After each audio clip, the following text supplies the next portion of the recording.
Selamat berjumpa kembali dalam layanan audio sahabat seperjalanan. Hari ini adalah hari Minggu 6 April 2025. Tema renungan saat teduh kita dengan judul LGBT menurut Alkitab. Firman Tuhan terambil dalam Roma pasal yang pertama ayat 26 sampai dengan ke-29. Demikian bunyi firman Tuhan. Karena itu Allah menyerahkan mereka kepada nafsu yang memalukan, sebab istri-istri mereka menggantikan persetubuhan yang wajar dengan yang tidak wajar. Demikian juga suami-suami meninggalkan persetubuhan yang wajar dengan istri mereka dan menyala-nyala dalam berahi mereka seorang kepada yang lain, sehingga mereka melakukan kemesuman laki-laki dengan laki-laki, dan karena itu mereka menerima dalam diri mereka balasan yang setimpal untuk kesesatan mereka. Dan karena mereka tidak merasa perlu untuk mengakui Allah, maka Allah menyerahkan mereka kepada pikiran-pikiran yang terkutuk, sehingga mereka melakukan apa yang tidak pantas, penuh dengan rupa-rupa kelaliman, kejahatan, keserakahan, kebusukan, penuh dengan dengki, pembunuhan, perselisihan, tipu muslihat, dan kefasikan. Mari kita berdoa. Bapa yang di dalam surga, kami ingin belajar ada penyimpangan secara seksual tentang peran-peran hidup yang sudah Tuhan tetapkan. Tuhan menciptakan laki-laki dan wanita dengan kondisinya masing-masing. Dalam nama Tuhan Yesus kami berdoa, amin.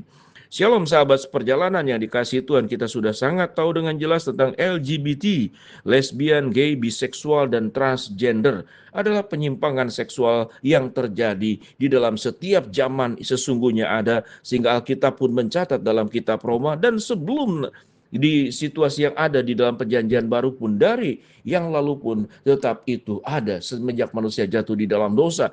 Peristiwa Sodom dan Gomora pun menunjukkan begitu banyak orang-orang berdosa dalam penyimpangan-penyimpangan seksual yang tidak sepatutnya dan tidak semestinya. Mari kita belajar apa sikap yang harus kita lakukan tentang LGBT, lesbian, gay, biseksual, dan transgender.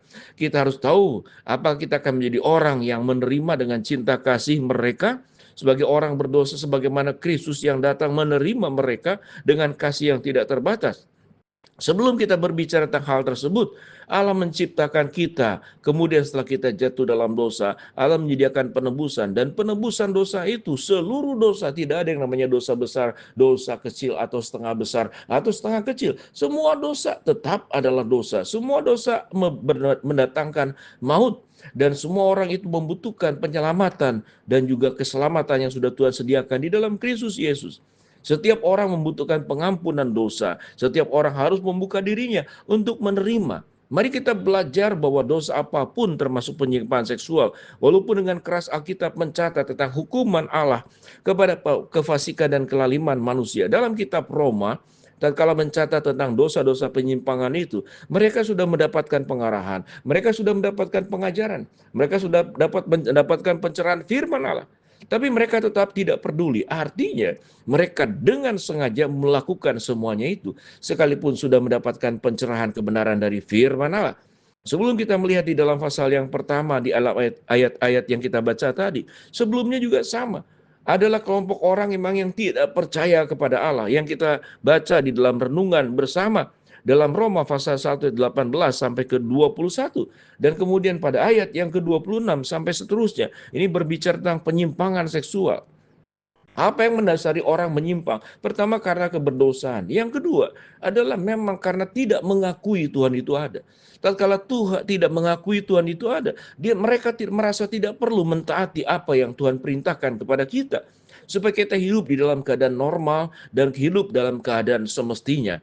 Semua diciptakan oleh Allah di dalam sebuah rancangan yang terbaik. Yang terbaik adalah memang laki-laki dengan wanita di dalam relasi hubungan untuk menjadi suami istri. Bukan kemudian menyangkal keberadaan sewaktu Allah menciptakan kita menjadi wanita, kita tidak mau lalu menjadi laki-laki, atau menjadi laki-laki kita tidak mau, lalu kita menjadi wanita, lalu kita mencintai tidak mau kepada lawan jenis, kita mencintai yang sesama jenis. Ini adalah pelanggaran-pelanggaran sama dengan pelanggaran-pelanggaran dosa lainnya yang di luar kehendak Allah, di luar daripada perintah Tuhan. Sewaktu Tuhan memerintahkan jalan lurus, kita belok kiri, belok kanan. Sewaktu Tuhan memerintahkan belok kiri, kita justru belok kanan. Sewaktu Tuhan memerintahkan belok kanan, kita belok kiri. Ini adalah pelanggaran.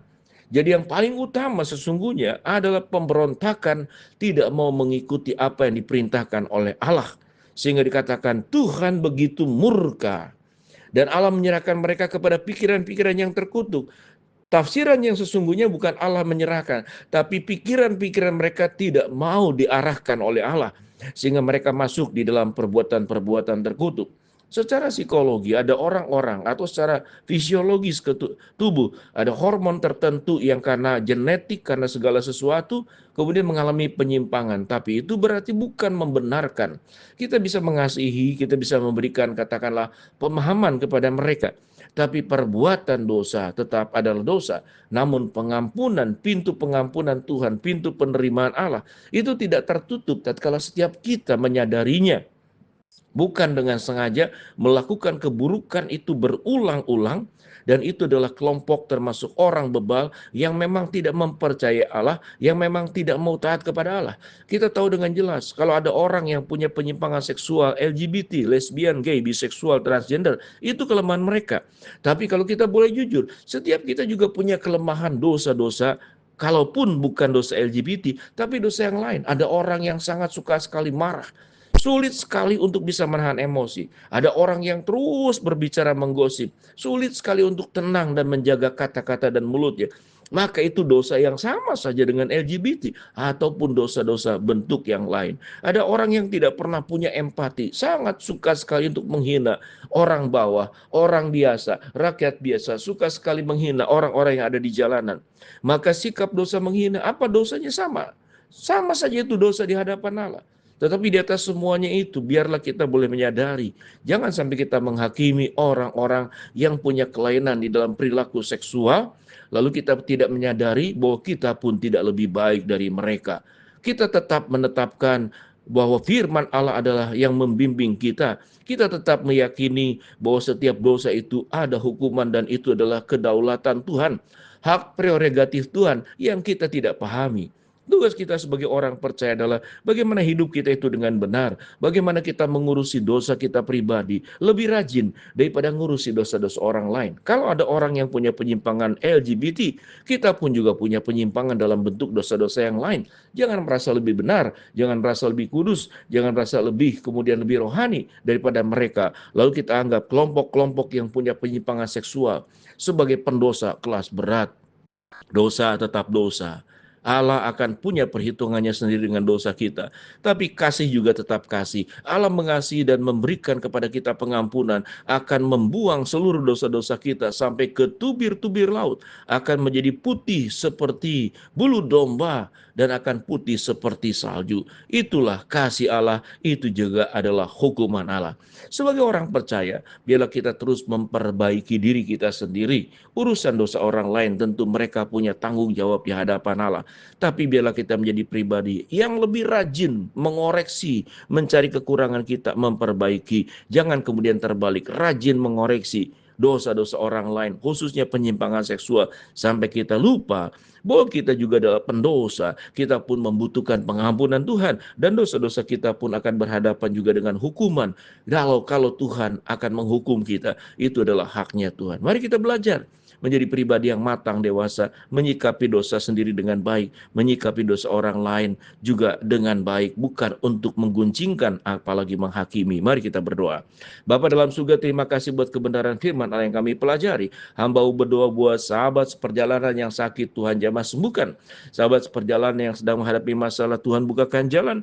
Sahabat seperjalanan yang sedang berdoa mengharapkan sesuatu, Tuhan kabulkan dengan cara dan waktu Tuhan yang terbaik. Dalam nama Tuhan Yesus kami berdoa. Amin.